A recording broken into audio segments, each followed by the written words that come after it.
Calon Wakil Presiden Gibran Rakabuming Raka mengaku beberapa relawannya mendapatkan intimidasi sehingga pihaknya memasang CCTV di semua rumah ketua relawan. Pernyataan ini sebagai reaksi Gibran atas ucapan Sekjen PDI Perjuangan Hasto Kristianto yang mengaku pihak mendapatkan tekanan terkait Pilpres 2024. Ya, Gibran mengaku pemirsa mereka santai saja meski mendapatkan intimidasi. Yang menjadi pertanyaan, siapa yang melakukan tekanan dan intimidasi terhadap tim Gibran dan juga partai yang tempat tentunya bernaung Hasto Kristianto pemirsa. Untuk membahasnya telah bergabung bersama kami ada Dewan Pakar Tim Kampanye Nasional Prabowo Gibran yaitu ada Kang Aceh Hasan Sazili, kemudian juga ada politikus PDIP Perjuangan yaitu ada Bang Andreas Hugo Parera dan juga pakar komunikasi politik yaitu ada Bang Effendi Ghazali. Selamat sore Bapak-bapak semua, tampaknya sudah dua orang yang bergabung di sini yaitu ada Bang Andreas dan juga Kang Aceh. Pertama saya ingin menuju ke Kang Aceh terlebih dahulu. Ini intimidasinya detailnya seperti apa sih sehingga setiap relawan pasang CCTV di setiap rumahnya Kang Aceh. Detailnya kayak apa intimidasi sebelumnya yang diperoleh? Ya, saya kira memang dinamika menjelang pemilu dan Pilpres 2024 ini selalu kita melihat ada peristiwa-peristiwa yang memang ya antar relawan ya antar pendukung ya, mereka sangat bangga untuk mempromosikan para kandidat-kandidat yang didukungnya.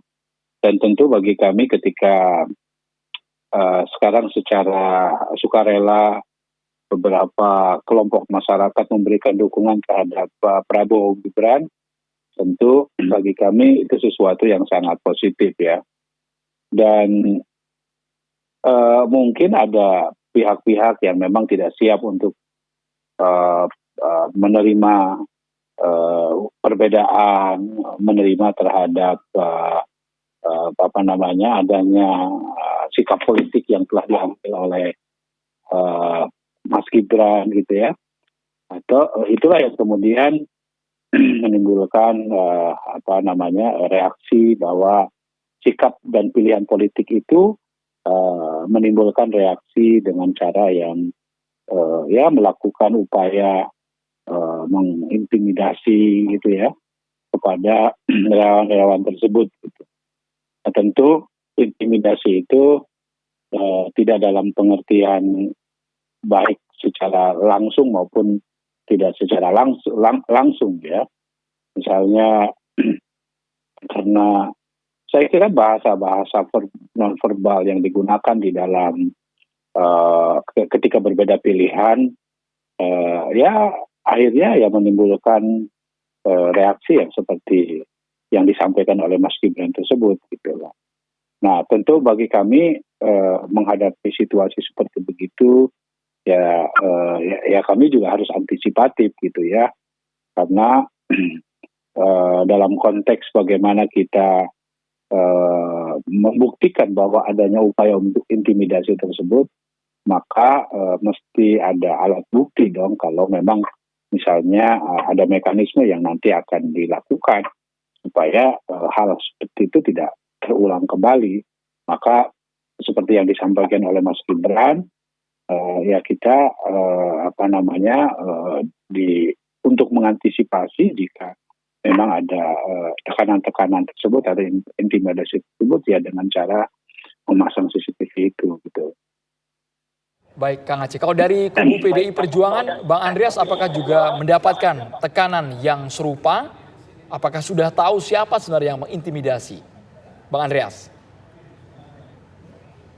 Sorry, tadi saya tidak terlalu dengar apa yang disampaikan oleh Kang Aceh, tapi saya kira kalau orang intimidasi itu biasanya intimidasi itu kan menakut-nakuti, memaksa orang untuk berbuat sesuatu yang biasanya tidak, yang melakukan itu tidak menunjukkan jati dirinya gitu. Sehingga justru di sini kalau Pak Hasto menyampaikan itu, Pak Sekjen menyampaikan itu, tentu harus ada petugas yang kemudian melakukan pengecekan, penyelidikan sehingga bisa ditemukan gitu. Yang bisa kita lakukan adalah memberikan indikasi-indikasi, tapi kan Pak Hasto kan juga menyampaikan orang-orang yang diintimidasi, sehingga dengan demikian kalau pihak keamanan mau melakukan penyelidikan lebih jauh, bisa melakukan itu dengan mendatangi orang-orang ini gitu. Jadi hal yang berbeda dengan apa yang disampaikan oleh Mas Gibran. Mas Gibran juga ya mungkin tidak tahu juga gitu siapa orangnya, sehingga mereka memasang CCTV itu gitu. Dan CCTV itu kan tugasnya, fungsinya untuk kemudian bisa memantau orang-orang yang melakukan intimidasi itu, sehingga dengan demikian kita bisa mengetahui gitu. Ya bagus kalau Mas Gibran punya kemampuan dan anggaran untuk sampai ke setiap relawan itu dipasangin CCTV, kan luar biasa itu kan. Kalau di PDI Perjuangan kami belum mampu sampai ke situ soalnya. Baik, nah sekarang saya ingin ke Bang Effendi Ghazali. Bang Effendi Ghazali, ini kan kita melihat yang satu merasa diintimidasi, yang satu juga merasa diintimidasi. Dari segi katakanlah komunikasi politiknya, apa sebetulnya ingin disampaikan? Apakah yang satu merasa dizolimi, yang satu juga merasa dizolimi, atau merasa sama-sama terzolimi? Bang Ege. Ya, selamat sore.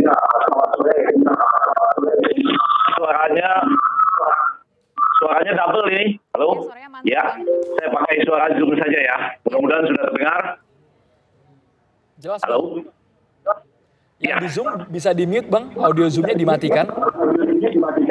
Iya, karena tadi saya pakai, ya. Kalau begini sudah jelas?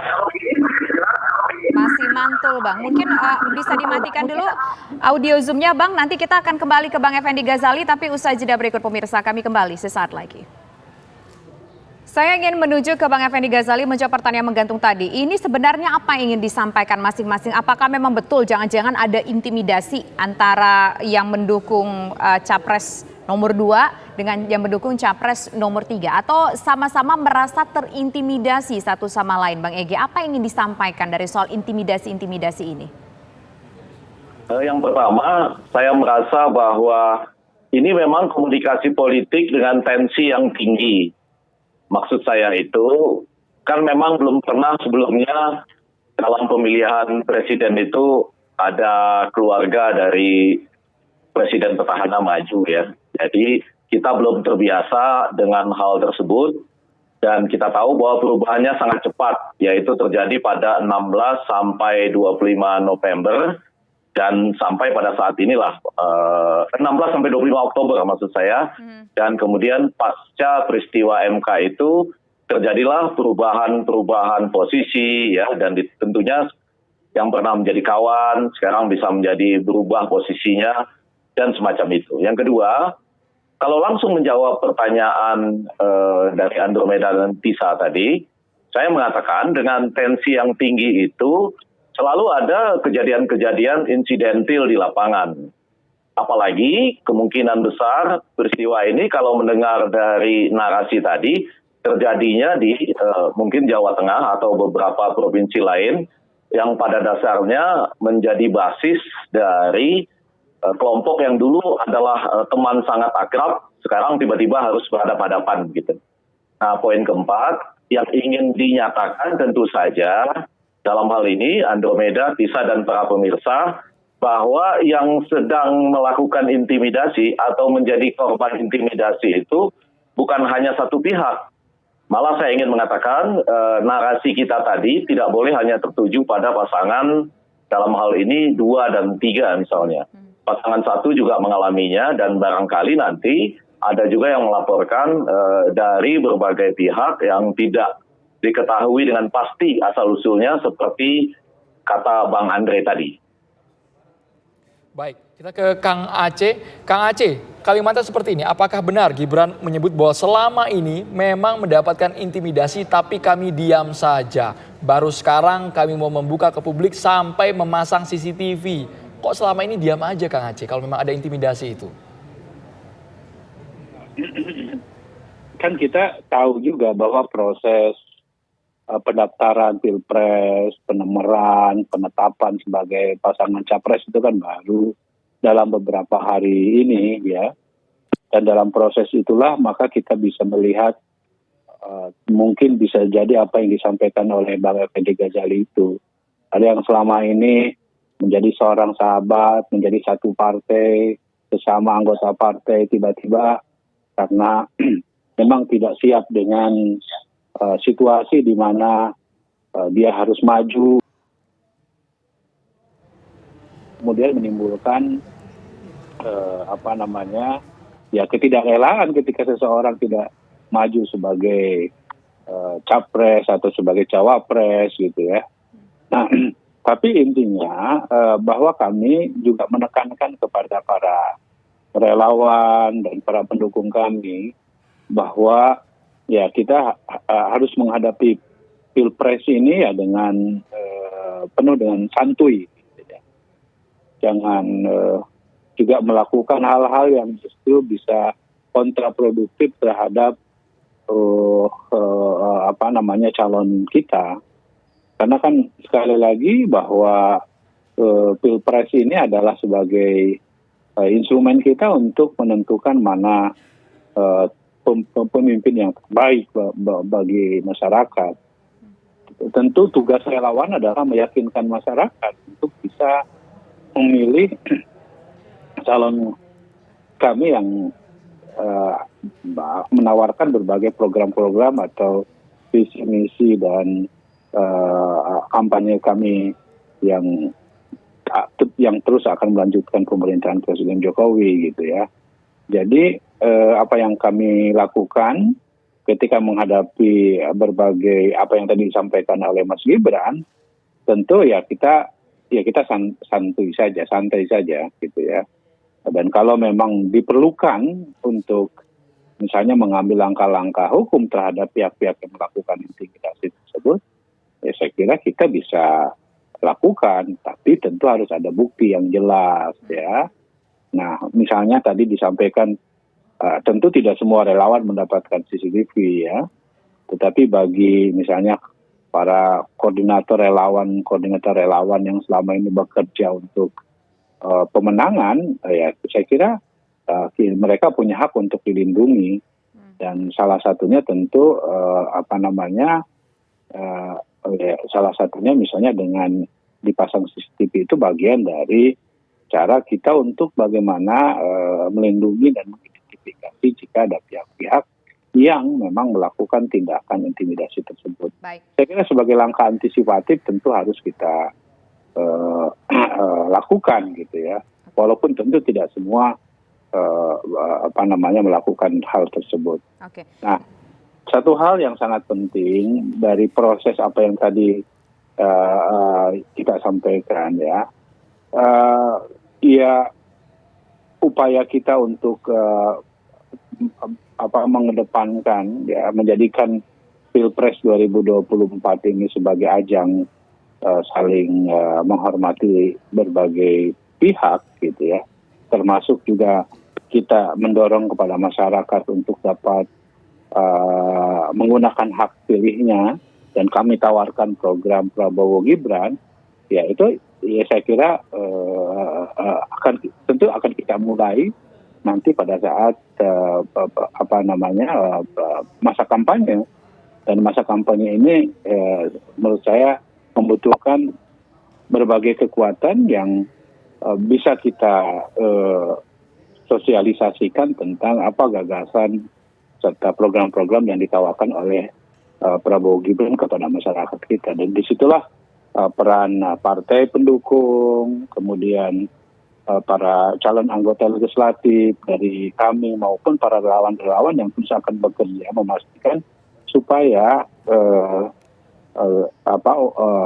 pemilu ini memang diikuti dengan saling menghargai dan saling menghormati bagi siapapun yang ikut serta di dalam kontestasi Pilpres 2024 ini gitu loh. Oke, baik.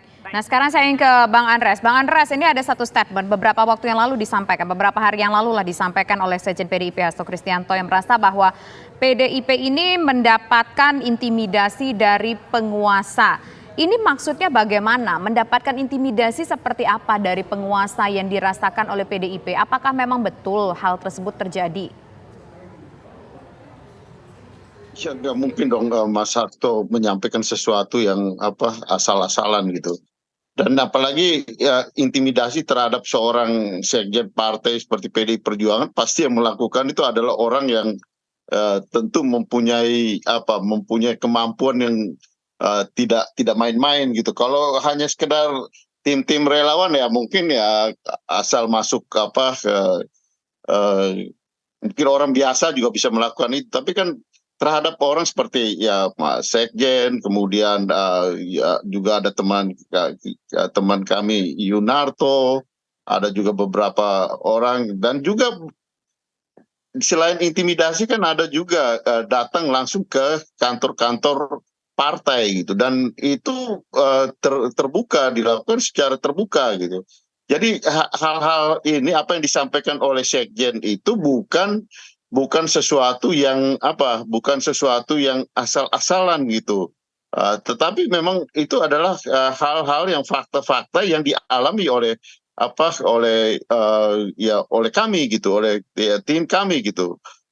Sementara kan tadi yang apa disampaikan oleh Mas Gibran ya mereka belum tahu, dan kemudian juga tapi menggunakan CCTV untuk mencari tahu itu, tapi juga beliau menyampaikan beliau santai-santai aja gitu.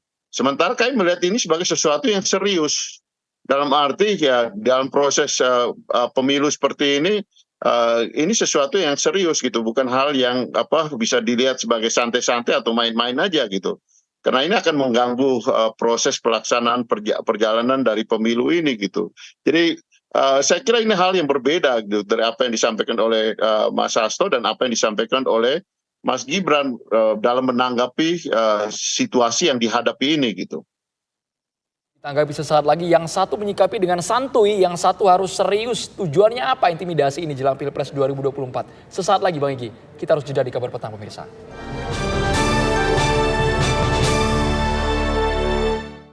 Kita ke Bang Effendi Ghazali. Bang Egy, Anda melihatnya apakah ini hanya gembar-gembor semata dan harus disikapi secara santuy atau serius? Tujuannya apa Bang sebenarnya dengan adanya intimidasi di kedua belah pihak ini?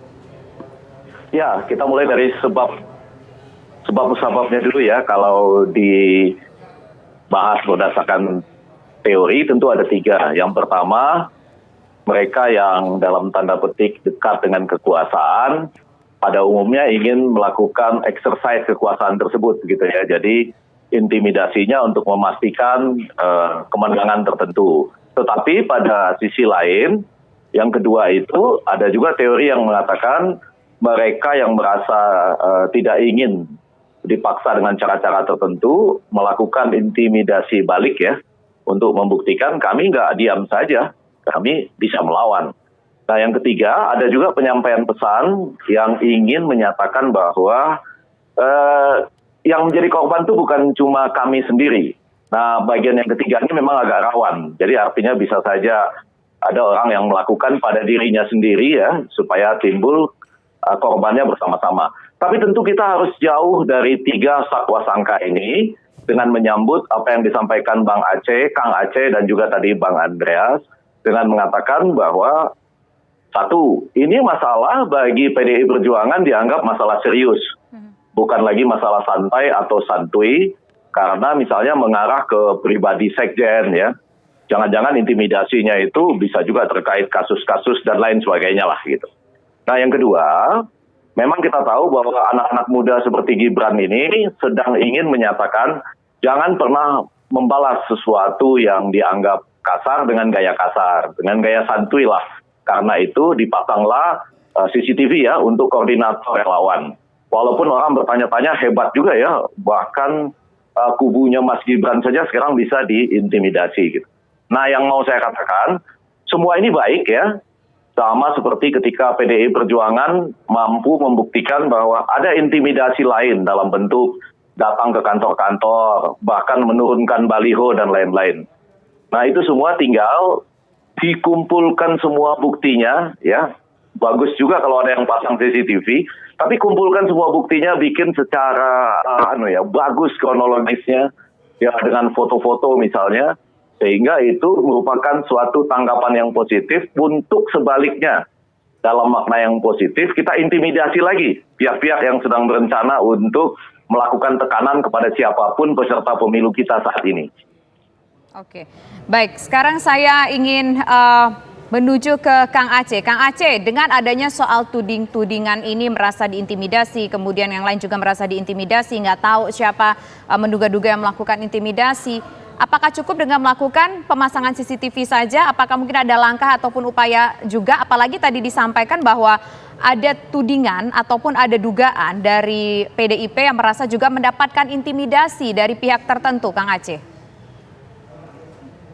Iya, saya tidak ingin bahwa sakwa sangka itu selalu muncul dalam menghadapi kontestasi demokrasi yang kita akan hadapi di tahun 2024 ini ya.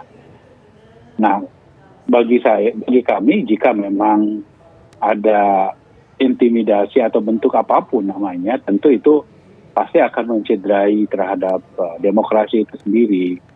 Ya, yang melakukan tindakan intimidasi itu kan sesungguhnya adalah orang yang memang tidak siap untuk melakukan kompetisi secara sehat gitu ya.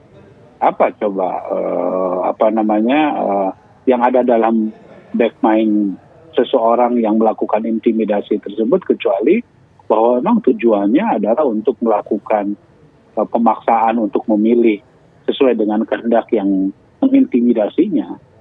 Saya kira dalam konteks itulah maka menurut kami tentu cara-cara intimidasi itu ya harus kita hilangkan, tidak boleh ada di dalam cara-cara kita berdemokrasi. Dan yang perlu saya tekankan bahwa siapapun juga bisa melakukan intimidasi, apalagi kita tahu bahwa dalam konteks Indonesia saat ini ya itu kita semua memiliki akses terhadap kekuasaan yang sama ya. Saya ingin menyampaikan kepada kita semua bahwa Pak Prabowo adalah Menteri Pertahanan ya, Mas Gibran adalah wali kota ya. Para pendukungnya pun juga ada yang mungkin berlatar belakang dari pemerintahan karena sebagai kader partai politik tentu juga dapat banyak dukungan dari para kepala daerah. Demikian juga dengan pasangan nomor 1 yang juga memiliki kader-kadernya yang menjadi kepala daerah. Demikian pula dengan nomor 3 juga pasti memiliki banyak kadernya yang yang mendukung terhadap pasangan nomor 3. Nah, kami juga banyak menemukan ya indikasi-indikasi ke arah bagaimana ya pemilu memobilisasi kekuasaan gitu ya pada level yang paling rendah, karena akses kekuasaan itu kan bukan hanya pada level pusat saja, walaupun kita tahu bahwa cawapresnya Bang Andreas ini kan juga Menko Polhukam yang juga bertanggung jawab bersama-sama di dalam memastikan bahwa demokrasi di Indonesia itu harus betul-betul bisa berjalan secara fair gitu ya. Dan kita juga menemukan ada indikasi juga, misalnya mobilisasi yang dilakukan oleh para beberapa kepala daerah ya. Ini tentu karena kita negara demokrasi dan proses pemilu kita ini ada juga penyelenggaranya yang dipilih melalui proses politik yang profesional gitu ya. Maka tentu jika menemukan kasus-kasus seperti ini, saya kira penting juga ya kita melakukan langkah-langkah sesuai yang diatur di dalam baik dalam konteks rejim undang-undang pemilu maupun dalam konteks misalnya masuk dalam proses ranah hukum.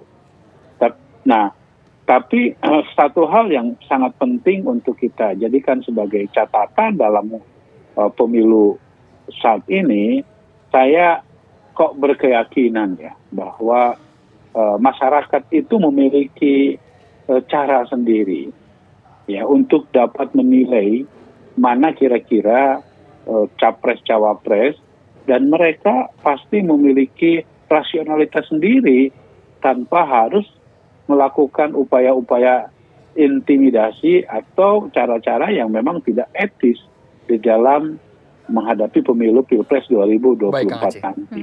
Baik. Jadi penting sekali buat kita untuk menunjukkan bahwa pada level kita ya, apa yang disampaikan oleh Pak Hasto misalnya soal tokoh-tokoh yang diintimidasi tersebut diduga, saya masih ingin menyampaikan mungkin itu baru dugaan atau mungkin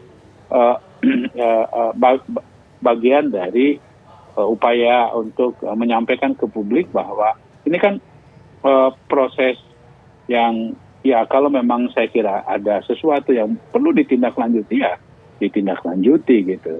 Jadi jangan menjadi satu satu upaya untuk melakukan delegitimasi terhadap proses yang ada saat ini gitu. Baik Kang Aceh, kita ke Bang Andreas. Bang Andreas, kami dengar dari PDIP sudah mendirikan posko pengaduan hampir di seluruh wilayah basis dari PDIP. Apakah sudah ada yang masuk? Intimidasi tekarannya dari siapa? Sudah ada yang ketahuan Bang Andreas dari posko pengaduan yang didirikan? Boleh dinyalakan audionya Bang Andreas?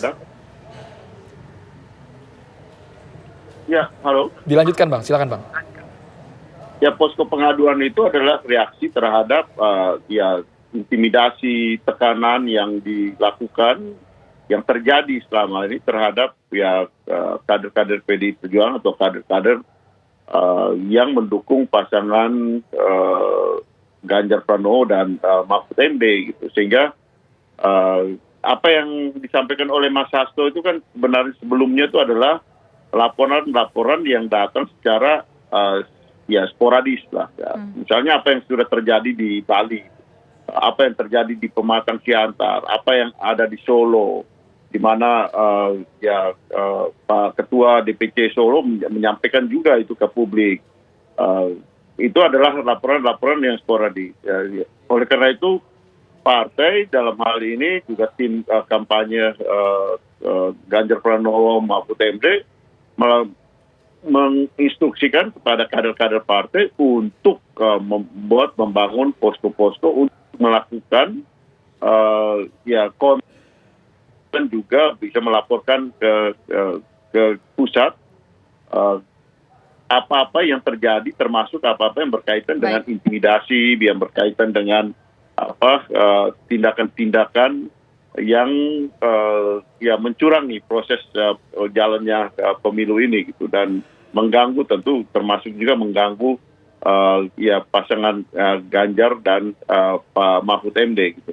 Apa yang terjadi misalnya dengan penurunan baliho, kemudian juga mendatangi kantor-kantor partai PDI Perjuangan, itu adalah bentuk-bentuk intimidasi yang terbuka, yang semua orang bisa lihat gitu. Apa maksud daripada kegiatan dan perbuatan-perbuatan itu? Meskipun sudah dijawab bahwa bukan hanya ke PDI Perjuangan yang didatangi, tetapi sebenarnya juga tidak ada suatu tujuan yang jelas juga gitu dengan melakukan hal-hal seperti itu gitu, dan inilah yang dimaksudkan dengan intimidasi yang sudah terjadi gitu. Jadi ini bukan sesuatu penyampaian laporan-laporan kepada publik atau penyampaian kepada publik bahwa ini imajinasi kami gitu, tapi ini adalah fakta-fakta yang terjadi, yang sudah terjadi di lapangan gitu. Oke, baik. Terima kasih Bang Andreas, terima kasih juga Kang Aceh, dan terima kasih juga Bang Effendi Ghazali sudah berbincang bersama kami di Kabar Petang. Selamat sore semuanya.